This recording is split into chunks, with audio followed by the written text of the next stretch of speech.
Donc désolée de vous filmer comme ça mes couleurs, mais en fait je suis en train de finaliser mon cadeau de Noël.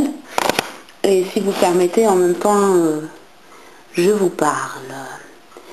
Je viens de tomber sur la dernière vidéo de notre chère Mamani. Et ça me donne envie de te répondre en fait par une vidéo.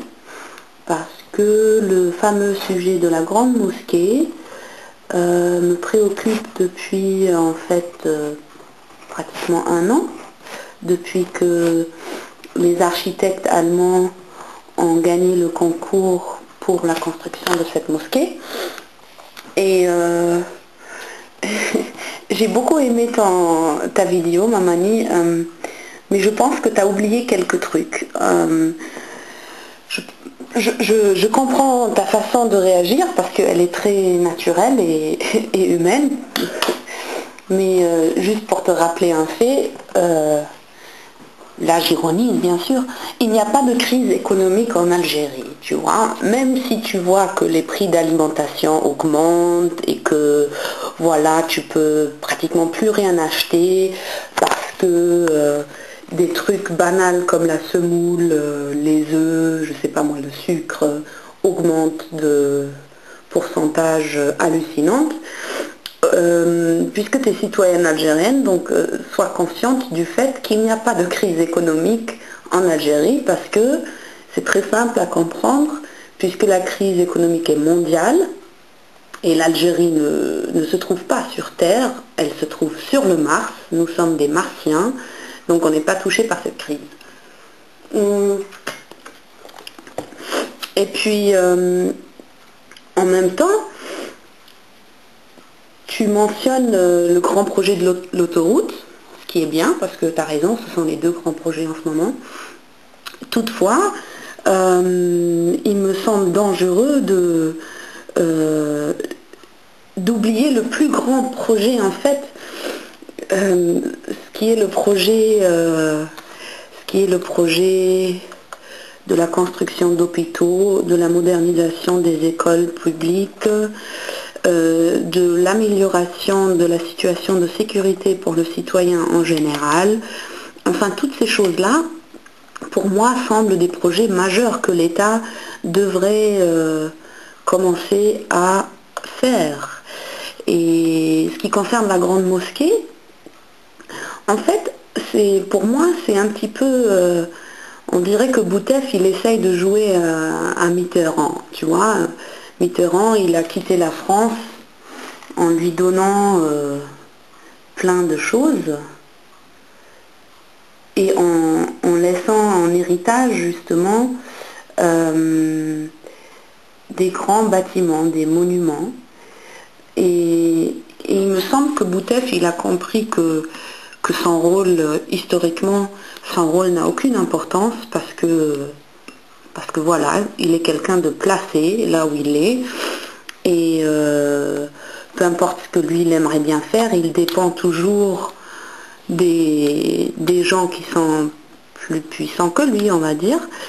Et donc, je pense que ce petit monsieur s'est dit, ben, il va mettre un monument boutefien, et bien sûr, en forme de mosquée, ça c'est magnifique, parce que cette mosquée, elle est en concurrence à la grande mosquée au Maroc, tu vois.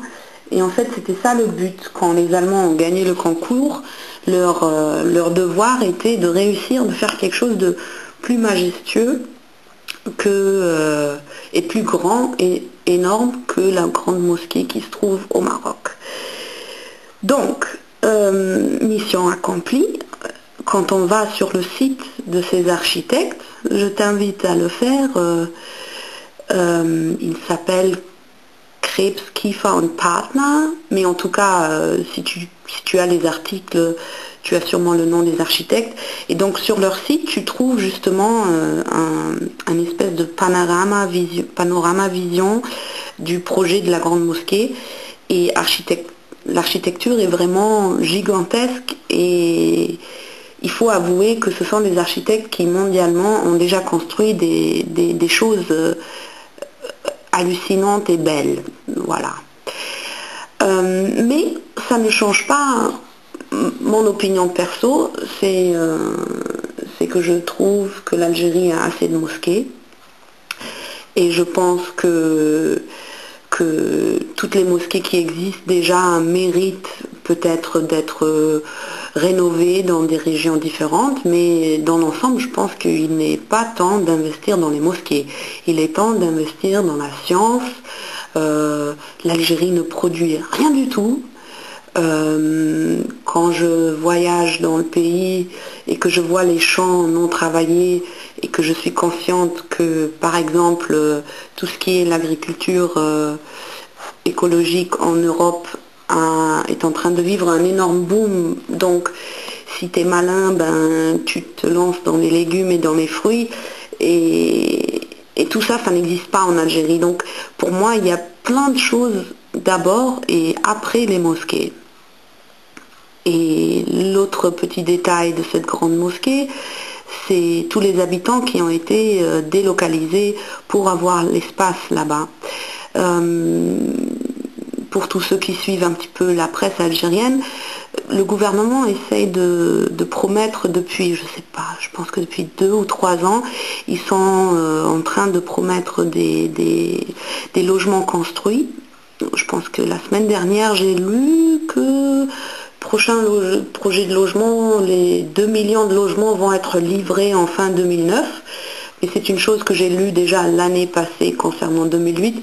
Donc, si on est réaliste, on peut déjà dire maintenant que les logements, ben, ils viendront sûrement pas. Mais en revanche, ben, on a la possibilité de construire des logements et de casser d'autres logements pour reloger les gens qui étaient là où la grande mosquée va être. Pour moi, ça c'est hardcore, quoi. Ça c'est inacceptable. Et malheureusement, on n'a pas le droit de manifester en Algérie parce que je pense que les citoyens se rendent dans les rues pour montrer leur colère. Et puis l'autre point qu'il ne faut pas oublier, c'est que l'endroit choisi pour la mosquée est tellement bête qu'il est prévisible qu'il y aura des situations de panique dans la foule, que toute cette masse qui sera attendue dans cette mosquée n'a déjà pas de place pour se garer dans les environs de la mosquée. Et s'ils viennent en transport public, bonjour les dégâts. L'urbanisation dans ces quartiers, elle est tellement minable qu'il est impossible d'accueillir ce grand nombre. Il me semble que la mosquée prévoit dans les... Je sais plus, Mamani, mais il me semble 200 000 personnes peuvent entrer là-dedans. El Mohim. Je te remercie pour ta vidéo et d'aborder le sujet. Et si on pourrait manifester, eh ben, je serai la première à y être. Avec ceci, joyeux Noël et bonne journée, bonne fin de semaine pour ceux qui sont en fin de semaine et joyeuses fêtes pour ceux qui sont dans les pays des fêtes. Je vous embrasse.